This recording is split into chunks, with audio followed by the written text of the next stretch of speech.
Hi, everyone. My name is Wendy Myers of MyersDetox.com. Thank you so much for tuning in today to the Myers Detox podcast. So we have a great show. We have Jan Kielman on the show, and he's going to be talking about EMFs, how they heal you and how they kill you.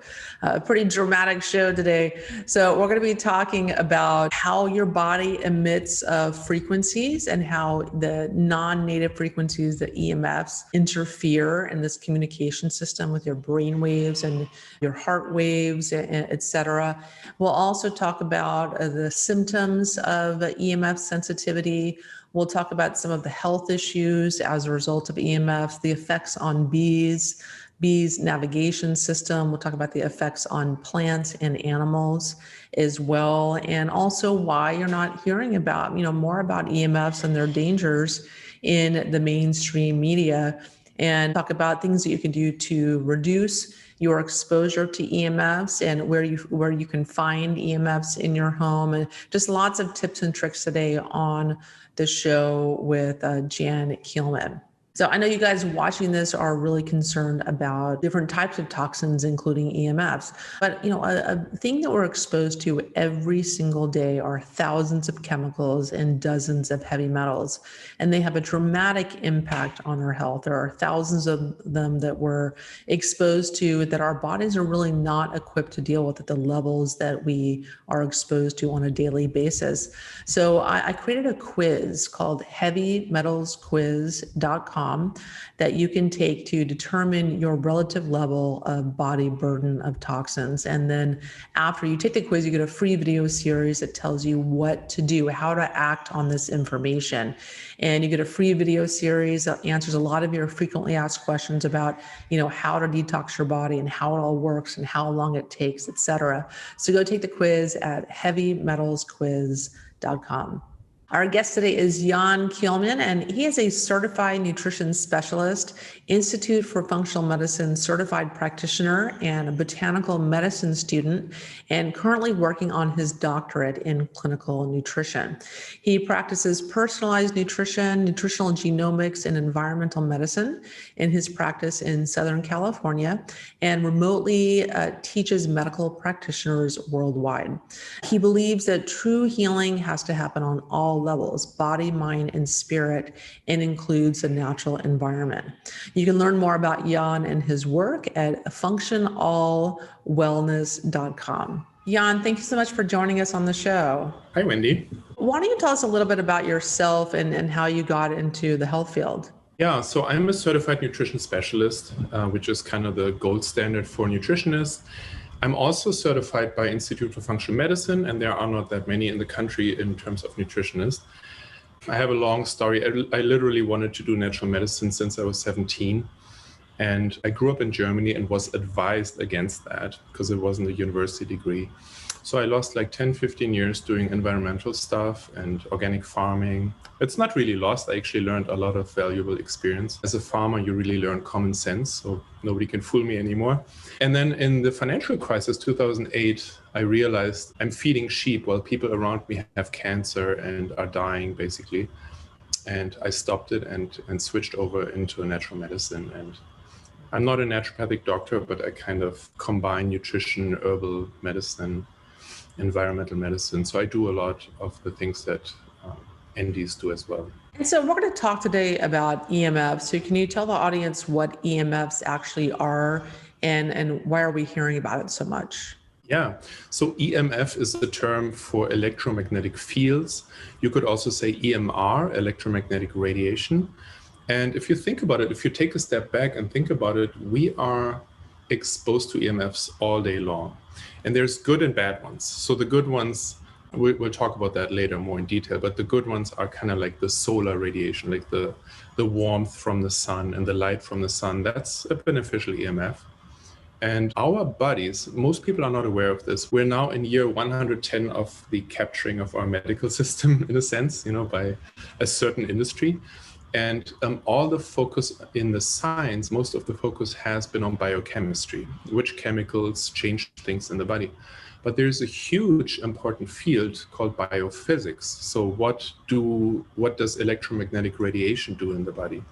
And how does electric tension work on genes, right? So that's why it's kind of a new field, even though it's an old field, but it has been a little neglected. So we're now getting into rolling this up and educating the public on the benefits and also the dangers of these electromagnetic radiations. Yes, yes. And so how do EMFs influence our health on a cellular level? Yeah, so this is interesting because the industry that wants to sell us cell phones and Wi-Fi routers and all this kind of stuff, they only do safety research in terms of temperature. So if you have your cell phone very close to your head for 20 minutes, you may get a raise in the temperature in your ear. That's what they focus on. But we actually have about 4,000 to 5,000 scientific studies. So it's very well documented that electromagnetic radiation or fields have an influence on the cell. They can have an influence on it in form of a toxin, so they can cause oxidative damage, just like a chemical could do. But, and this is where it really gets interesting, it can also influence our epigenetics, which the epigenetics are the switches on the genes, right? So if the genes are the light, then the epigenetics is the light switches. So which ones get turned on and off. Unfortunately, there's also an influence, not just damaging, but also an influence on inhibiting cellular repair. So at night when we sleep, our cells repair and then prepare for the next day. And if that is inhibited by strong electromagnetic fields, then it can lead to havoc over time. It's not something that usually happens within a day. It's something that happens over weeks and months and maybe years. Yeah, and EMFs, it's well known that they also reduce the melatonin production in your pineal gland and your mitochondria. And, and that has a devastating effect on our sleep and immunity overall. Yes, because melatonin is not only our sleep hormone, but it's also one of the strongest antioxidants in the body. It's actually strongly recommended for COVID prevention. Yeah, it's a big problem. Yeah, and so can you tell us some of the symptoms that people might experience if they're exposed to, everyone's exposed to EMS, but Yes. What are the symptoms they have upon exposure? So there's actually different levels of symptomology. You can be a very sensitive person and feel it very early on, or you could be a very intoxicated. So if your body is already full of chemical toxins and heavy metals, which are metals, and maybe that metals can potentiate electrical signals, then you really can have strong symptoms. So for me personally, if I'm in a strong field, I can either feel a dull pressure in my head or a tiny little bit of, I can't even describe the sensation, but it's in my ear. So I can feel it in my ear. If this computer was running on wireless, and Zoom uses up a lot of bandwidth, then I would maybe after an hour or 1.5 hours, I would feel it in my forehead, like almost behind the bone. So it's a very subtle feeling. You kind of have to recognize it. Even I sometimes don't know. So let's say if I feel a weird headache that I cannot explain, the first thing I do is I look around, are there any EMF sources here that I can turn off? Which I do first. And then if within an hour or so the headache doesn't go away, then I'm like, oh, maybe it's an infection. And then I take, a natural antibiotic to make sure it's not. So it's subtle, and you kind of have to almost learn it intuitively. Yeah, I get kind of like a tinnitus, like I feel like I get a buzzing sound in my ears because that frequency is vibrating my eardrum or my cochlear, functioning.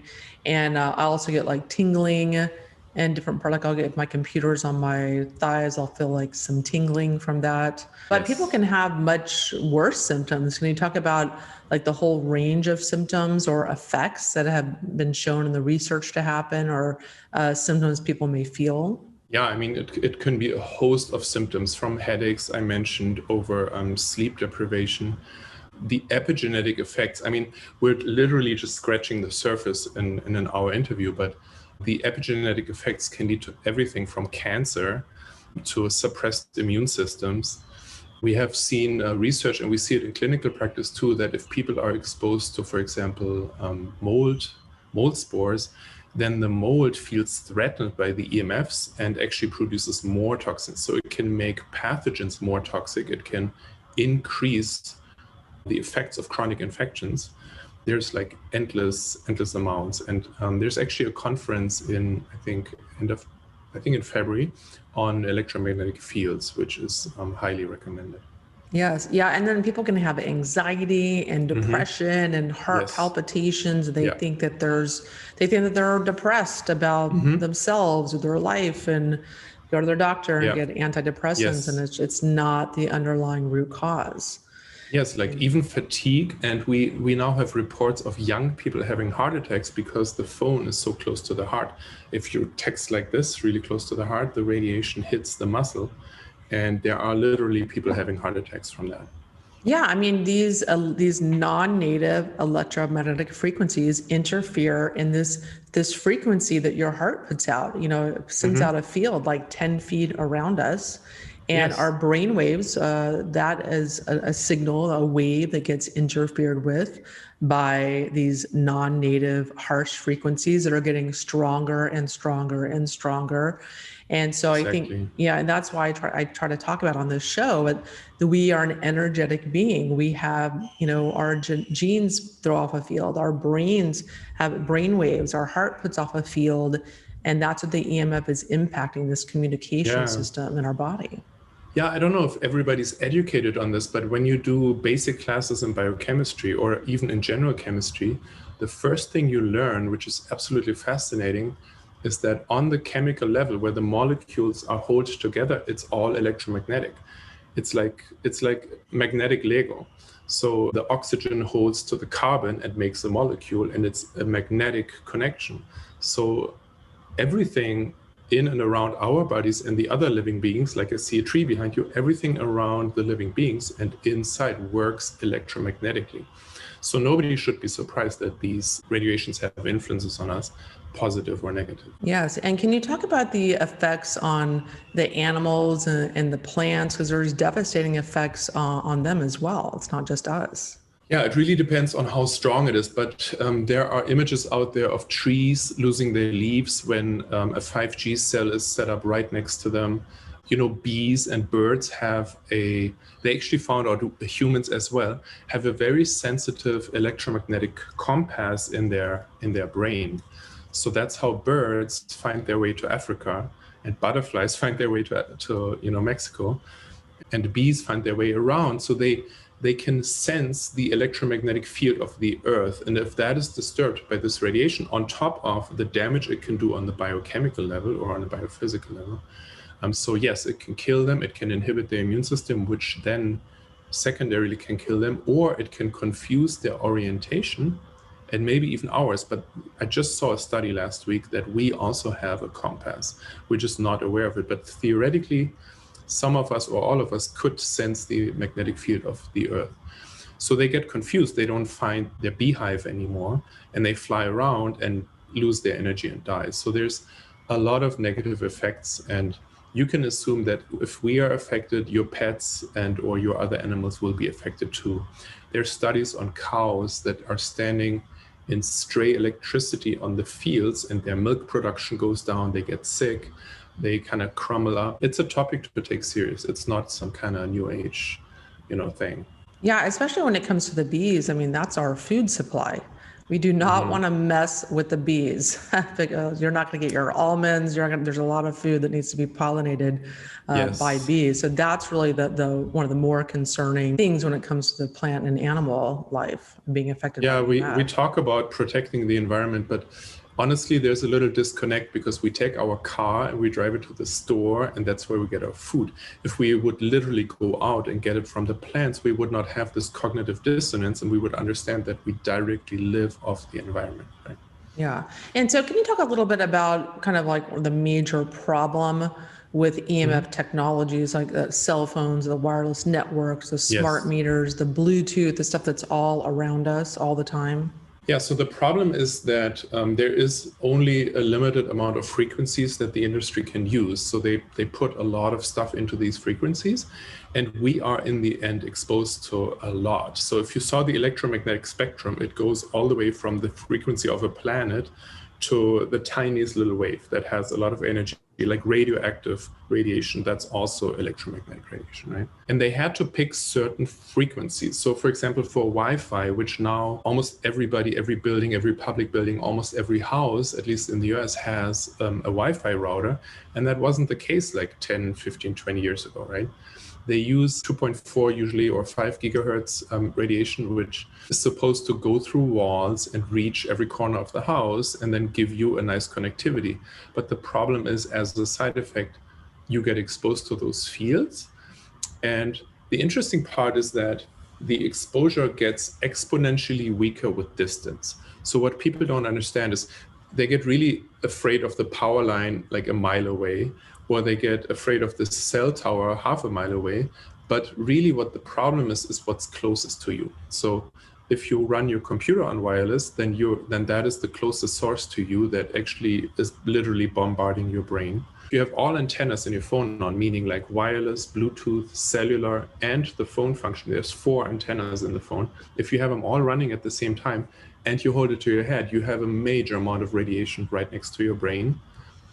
And unfortunately, right next to your eye. I just had a client request last week, a 24-year-old with cancer in the iris of the eye. And I did a little research. It didn't take more than 5 minutes to figure out that there is a connection to electromagnetic radiation. Maybe she got a cell phone when she was 15 and she's been on the phone for 9 years talking to her friends. Now she's got a cancer in her eye and she may lose her eyesight. I have a colleague also that has a cancer in her eye as well. Yeah, the brain cancers in kids are going up because wireless networks are installed in schools and kids sit 6 hours or whatever in school, and then they come home and then they sit in the wireless network at home. And so the body has no chance to recover. But the good news is distance is key. Distance is your friend. So the more you can turn it off, like on the phone, for example, you do not need to have Bluetooth on all the time, and you may not need to have wireless on all the time. You may not even need to have cellular, which is the internet data that comes through the tower, on all the time. Even if you just keep your phone on, you'll have a 95% reduction in radiation, and you can still be called and you can still text. You just don't get iMessage and none of the apps work. And then when you actually are free and you want to do something, you turn on your cellular data and you do it and turn it off again. And so there are ways to reduce your exposure dramatically. You just have to become aware of it, because the insidious thing about this radiation is we're not being educated publicly because of commercial interests. Even though the science is there, we cannot smell it, we cannot see it, and only some of us can feel it, so. Yeah, and I think people have to be aware, you cannot trust a lot of the things you see on the internet or even major mainstream media news publications, even like, the Wall Street Journal. I saw something there, 5G is totally safe. And I think these are like PR pieces that are being paid for. And, when the research is clear, there's so many books like full of the scientific research showing harm for many, many different types of frequencies, including 5G. 5G is not the only thing that's problematic. And people just need to have awareness about this, of the special interest groups and corporate interest that have a lot invested in having 5G continue to exist unabated. Yeah, these are trillion-dollar markets and there's strong interest, and TV stations have to live off something too, right? So they get donations and advertising money. So basically, we're not talking about 3 or 5 scientific studies or anything weird. We're talking about thousands of scientific studies. The science is very strong. And if your listeners are interested, this electromagnetic frequency conference next month is literally run by PhDs that present the science. Some of them have become activists because they could not, in their conscience, look at it anymore, of how many kids get brain cancer now. The statistics are going up. So they are lobbying the federal government, they're lobbying the state governments to set up safety rules and laws that protect especially our kids, because kids have very thin skulls, so the radiation goes in even faster, even deeper, and they are growing every day. So they have a lot of cellular turnover. And it's really dangerous to get any disruption in that. If you have a cancer in a fast-growing tissue, then it's usually an aggressive cancer. Yeah. And while we were all on lockdown, There were 5G towers installed on all of the schools. It was just crazy. Yeah. The reports of that happening at like my daughter's school and the old school in Huntington Beach, and all of the schools got the 5G towers. I actually have a pretty good line to my kids' school, so I can talk to the principal at any point. And when I told them about food colorings, they cut it out within a half year. There were no more food colorings allowed in school. But they really have a hard time when I tell them about EMFs, because they've invested all this infrastructure. There's a wireless router in every classroom. So I asked them, you can actually go into the wireless router software in most models, and you can reduce the energy output. It's usually set to 100%, and which is really far and a lot of energy, and you can set that down to 10%. And especially if there's a router in every classroom, it still works perfectly. So that's another 90% reduction. And they supposedly did that, and they confirmed to me that they set the radiation to the lowest possible level. And I went into the classroom and I could not stand it more than 10 minutes. I got such a headache. So I do not know. I'm really concerned about these kids. It's a real problem. Yeah, because I mean, they're just and kids are just not everybody thinking about that. Kids are gonna be sick and go play, and so they're not going to be complaining of symptoms typically unless they're really, really bad. Yeah. Whereas adults, we have more awareness about this. And so can you talk about the different levels of sensitivity to EMFs? Because I know a lot of people, if they can't see it, they can't feel it, it doesn't exist for them. Tell us what really the reality is and the spectrum of sensitivity that people can have, and how it actually is affecting them even if they can't feel it. I mean, the spectrum literally goes from not feeling anything to people having to move out to the desert because they can't take it anymore around people. Like, that's how sensitive you can be. Usually you can assume if somebody is that sensitive, then there is other toxicity. It could be mold, heavy metal, chemical. We kind of call it the barrel in environmental medicine. So if you consider our body as a wood barrel and you fill it up with, antibiotics in childhood, and then lead from the gasoline in the 90s, and mercury from your tooth fillings, and aluminum from the vaccines, and and you fill that up, eventually you can overflow that barrel. And it's usually the EMFs that make it overflow, because that's the newest thing. And I don't know if anybody has any idea of how much it has expanded. So some of the statistics we have is that the amount of electromagnetic radiation that we're exposed to now is approximately 4 quadrillion times higher than it was before the Industrial Revolution. So you have to understand something. We used to be a natural being living out relatively in nature, even if we had a house, but it was still a house made from wood. And we were literally immersed in nature, more or less. And the only time we would have exposure to electromagnetic frequency would be in a thunderstorm with lightning, or in a solar storm. That's the only times it would ever happen, which is not every day. And now we're exposed to this stuff 24 hours. So even our recommendations of, turn off the Wi-Fi at night, do not sleep next to your smart meter, make sure that you stay your bed away from power lines, even those recommendations, while they do help, are nothing compared to what it was before we invented everything. Yeah, I mean, and people, I can't urge you enough. You have to be paying attention to this, and learning about mitigating EMF in your environment. Because, like, say, even if you do all these things you recommend, or even if you have like some EMF protection devices in your home, there's still the EMF satellites that are going up every day from, Elon Musk and Jeff Bezos from Amazon, and Bill Gates is funding SoftBank, which is a Chinese company. There's 100,000 of these satellites. I mean, that is a problem. Luckily, like I said, the distance exponentially reduces the exposure. So 1 foot distance has like a 2-fold reduction in exposure. So that's good news about the satellites, but they will still do something. I mean, we only have, you could freak out about this and go into a bunker and, go crazy. But we do have control over our computers, our iPads, our phones. And a lot of people that know this research, they actually now go back to cable. So we still have Ethernet, and it still works with all these devices. I have my computer on Ethernet. I don't have my phone on Ethernet right now. But with 2 adapters from Apple, I could easily connect it to Ethernet and then turn off all the radiation and surf the web in full speed without even paying anything, right? You can do the same with the iPad. You can do the same with an Android. So there actually literally is a lot we can do in our environment. There are measuring devices, so we can measure exactly how much radiation and where it comes from. There are shielding paints and shielding garments. So a friend of mine, he rented an apartment, and he had just moved all his furniture, everything in, and his new wife, and was super happy in Germany.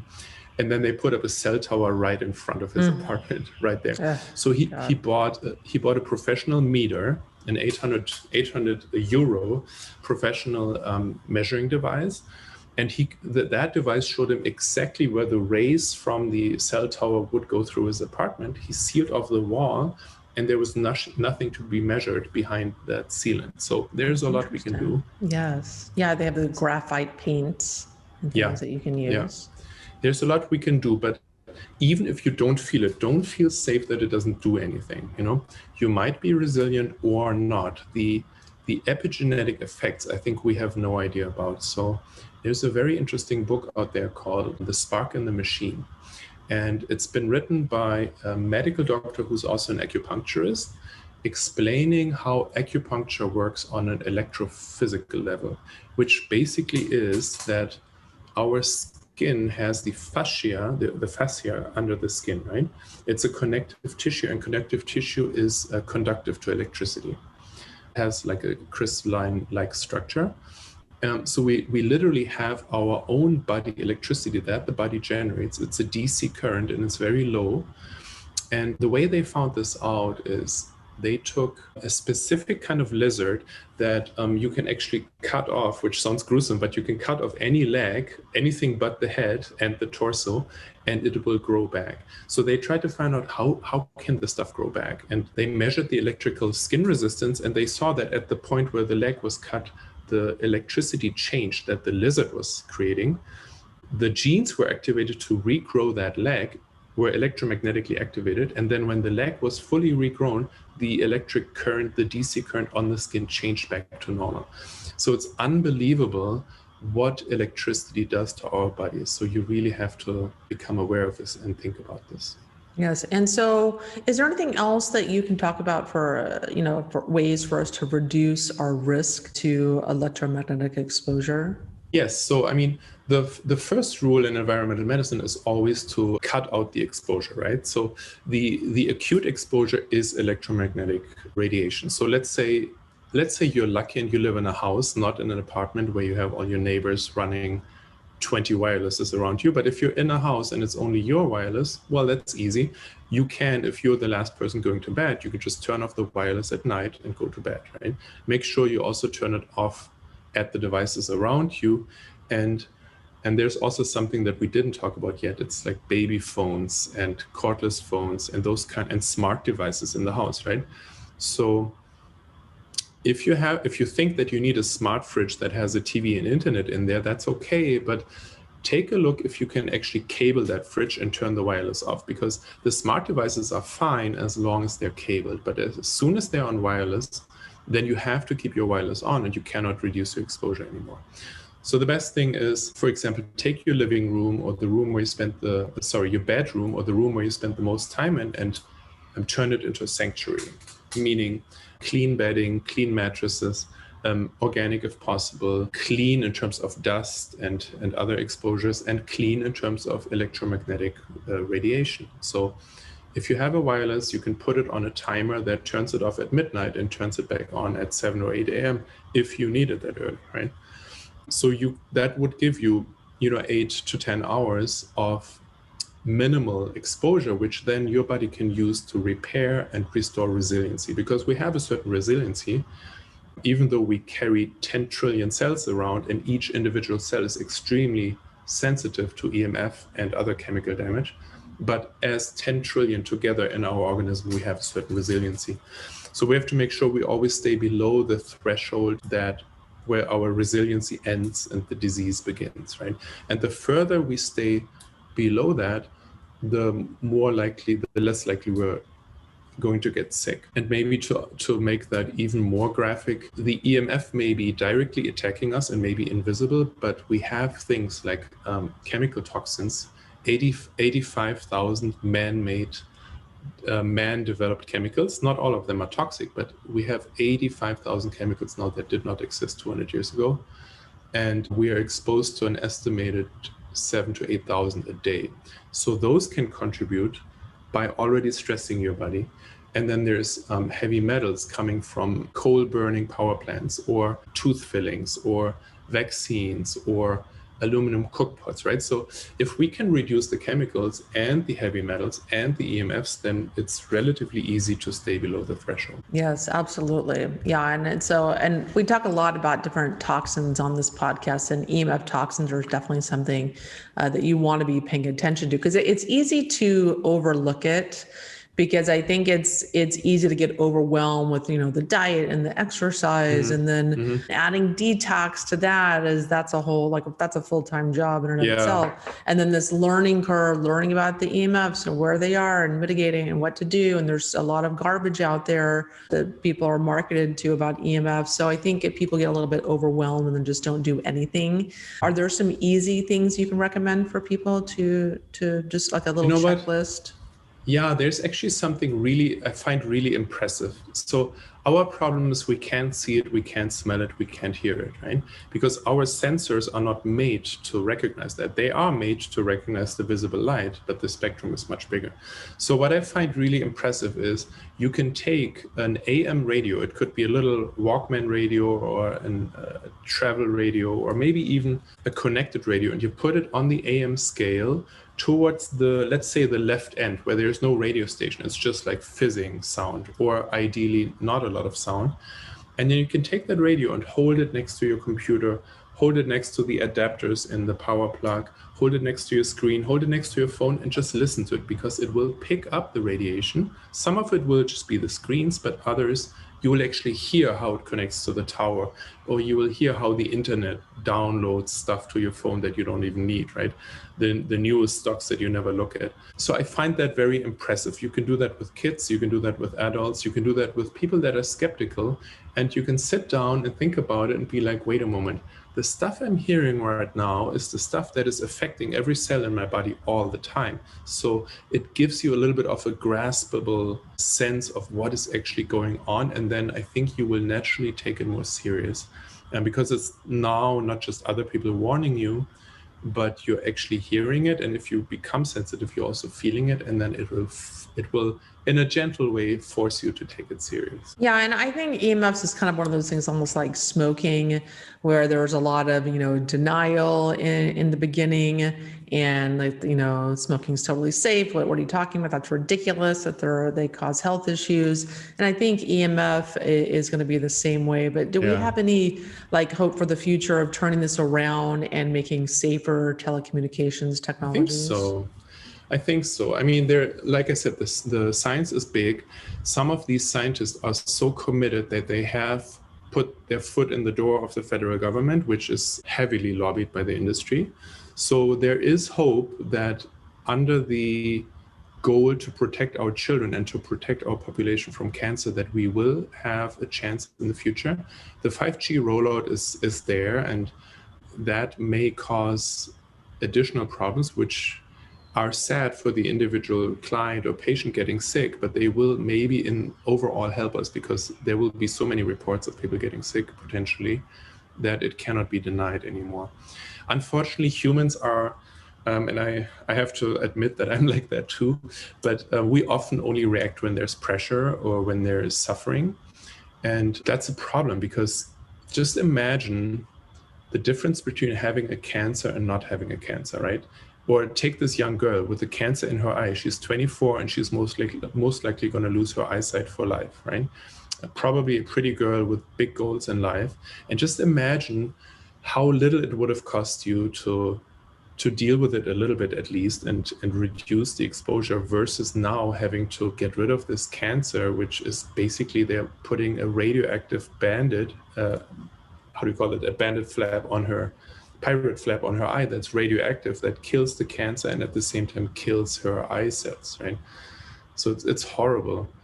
And I'm literally thinking that we need to learn to act on certain things before it's too late, before we suffer, before we get cancer, before our kids get sick. Because if you wait that long, the amount of energy, time, money, and everything it takes to repair that is exponential. And sometimes it cannot be repaired. I do a lot of cancer support, and I've seen clients not been able to make it just because it was too late. If they would have come with the same problem a year or two earlier, they could have made it, So we have to take things a little serious. We can't just keep dreaming.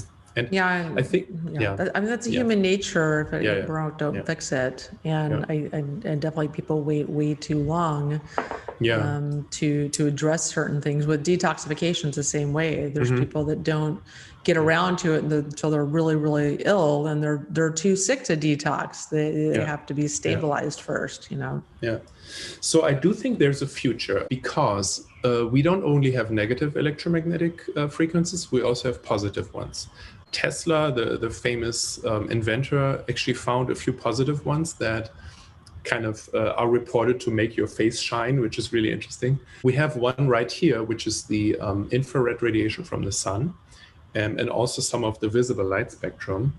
We have PEMF, that's pulsed electromagnetic frequencies. So that can actually be used to increase blood circulation, to increase healing in the body. Bone healing, it actually activates bone growth. So we have red light therapy and laser therapy. So there's a lot of beneficial frequencies. And I did some experiments on myself. I was exposed to a strong Wi-Fi Zoom meeting a year ago. And literally the skin in my brain, that's how it felt, like the skin covering my brain was hurting. So I thought to myself, okay, if this is a negative EMF, why don't you try to counterbalance it with a positive EMF? And I happened to be at a place where the fireplace was burning. So I thought, well, that's infrared radiation, that's a positive EMF. So I put my head into that heat, and within 5 minutes, from my experience, it would have taken an hour normally, but within 5 minutes, that discomfort was gone and was counterbalanced by the positive radiation. So with these experiments and everything I'm learning, I've started to think, and I'm just going to blow it out there. If any one of you uses it as a business, this is an NDA and I get 10%. But the idea I recently had was, why do we use the non-beneficial EMFs for communication? Imagine we would use beneficial frequencies for communication. We would use our phone and it would make our skin glow, right? Because it's a beneficial one.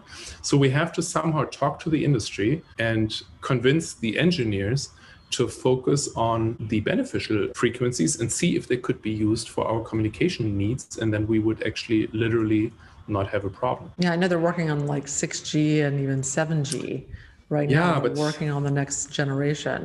But in this fashion, right? So if we are able to open their flaps, then we don't have to demonize them as the evil engineers that are stupid, but we could actually open their mind and they could actually be part of the solution by working on positive stuff. Yeah, and that's how a lot of the technologies work, that people put certain devices in their home to protect from EMF or mitigate EMF. And some of these work by emitting certain frequencies, like a Schumann's resonance, that's, I think, 7.83, and to try to take that frequency and try to kind of deflect or mitigate the negative frequencies or EMF by using these positive healing frequencies. Right, and we can do that now, so we don't have to wait for the engineers. There's grounding mats for your house, there's grounding shoes for outside. You can actually sleep on a grounding mat. You just have to make sure that your house is properly grounded. There was a case of a lady getting really sick from a grounding mat because there was stray electricity in her house, and so she was sleeping on stray electricity. But there's a lot that we can do. You remember the old tinfoil hat? So there's beanies and baseball caps now that are insulated against electromagnetic radiation. And what you may not be aware of, I talked to a stewardess because, there's wireless on the airplane now, and I fly to Europe a lot, which means I'm in the airplane for 11 hours.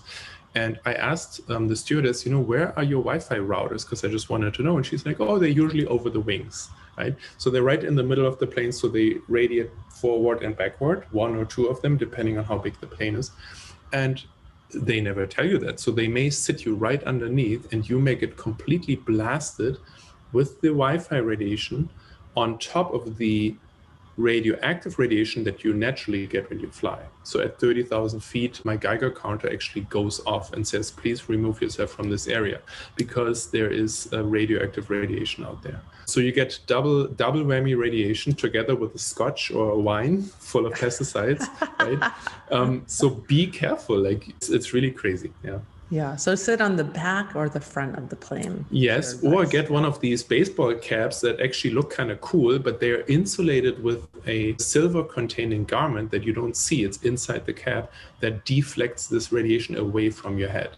It sounds like the tinfoil hat, but it actually looks cool and works. Like it measurably works. Yeah, and they have like the EMF clothing, and they have EMF sheets too. If you don't really want to spend a bunch of money, you can get the EMF grounding sheets as well to protect you while you're sleeping. I like the Blue Shield devices. They use 3 different kind of technologies. One is using the Schumann's resonance and a couple other ways to mitigate EMF in an entire home. So that's what I use to protect my family. But there's lots of there's a key technology is great too, from what I understand. And there's lots of great stuff. I kind of recommend that you, at the first layer of defense, go with the stuff that's actually measurable. And then maybe as a second additional layer of defense, you can use the quantum technologies. But that way, you're absolutely sure that the stuff really cannot hit you, right? Yeah. So it's almost like a 2-layer of defense. And then you don't want to get too clean. You have to keep some resiliency. So I have a colleague, I'm not going to say the name right now, but he's a very respected and very nice colleague. I like him a lot.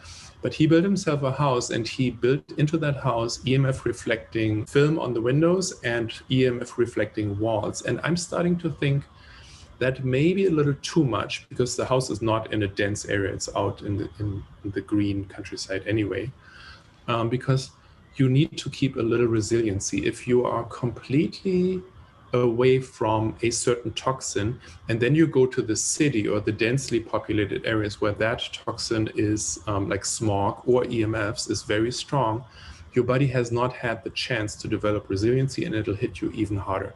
So I don't think we should exclude it 100%, but we should just exclude it if we can 90%, so that we still have our resiliency.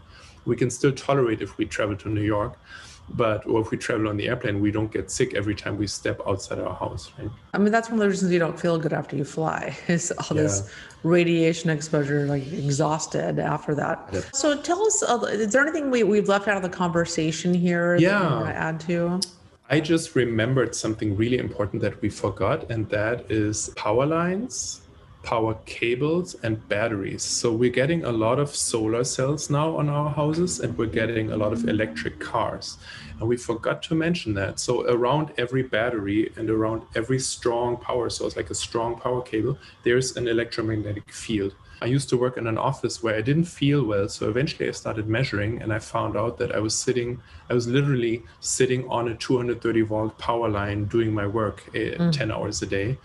And I did some research, and we were able to shield it off with a metal plate. But you have to be aware, if you drive a Prius and you don't know this, the batteries are under the back seats. So if you put your kids on the back seats, especially if it's girls, but also boys, we have a fertility problem already in this country. The ovum, the eggs of the future generations are already existing in little girls. So we really have to protect them. And they're sitting in very strong electromagnetic fields, especially on the back seat, more than on the front seat. The Teslas I have not measured yet, but I've heard that they are not clean either, and they are probably worse than a Prius. So you have to be aware that there are fields, and it's okay probably to be in there for a half hour or hour, but it may not be okay to sit in that field, especially for kids, for 6-8 hours if you have long trips and stuff. So just be aware of that. Be aware of keeping the power lines away from where you sit and where you are. And solar cells, often people sleep under the roof and the solar cell is right above them. So even these solar cells and the transformers will have radiation. And you kind of have to make sure that it's not so strong that it disrupts your sleep or your cellular repair at night. Because, Americans are some of the sickest people in this world, unfortunately. And we estimate the genetic lifespan to be about 120 years, which is kind of confirmed by the centenarians that we can prove, we have their birth certificate and their death certificate, but we all get sick in our 50s and then sick cure in our 60s, and then some of us start dying in our 70s, and most people are gone in their 80s, and that's really too early. Like at 60, that's half of our life. We shouldn't be that sick. Yeah, I know my dad died at 67 from esophageal cancer. There's treatment of esophageal cancer. It's way too early, and we all have lost loved ones way too early. And it's and that's what I try to talk about on this show is all the different myriad number of toxins and what we can do about them, so we can live a long, healthy, disease-free, medication-free life. Because that's what I want. I want to live like my grandma. My great grandmother lived in 98. And still driving herself and living alone, and she lived a great life. There you go. Like, it's not just about the absence of disease or healing or curing things. It's literally reaching a level of wellness, right? Where we actually are happy about our life, have energy, can do what we want to do, and literally can enjoy life instead of just talking about, I don't want to lie with cancer on intensive care, right? So yeah. Well, Jan, thank you so much for coming on the show. So why don't you tell us a little bit about, where we can learn more about your work, or you work with clients? Where can people learn more about you and work with you? I have a little office called Functional Wellness, and we do work with clients one-on-one. We do a lot of lifestyle change. It's almost literally life-changing to come to us, and it sometimes has to be. So sometimes you can really see your disease symptoms as a strong hint that you have to change something, otherwise you will not make it. And so a lot of our clients that are able to do these changes because they are ready and they've reflected on it and thought about it, they are very happy about the direction their life is taking. We're trying not to make people dependent on us or micromanage them. We're trying to educate them so that they can live a sustainable lifestyle and hopefully not contract cancer or any other of the chronic or autoimmune diseases in their life that basically bring everybody down and make everybody suffer, right? So we do that online, remotely, in person, and setting up a course that the purpose is really to focus on prevention, just like you do, because an ounce of prevention is worth more than a pound of cure. And if you amplify that proverb, it has a very strong meaning.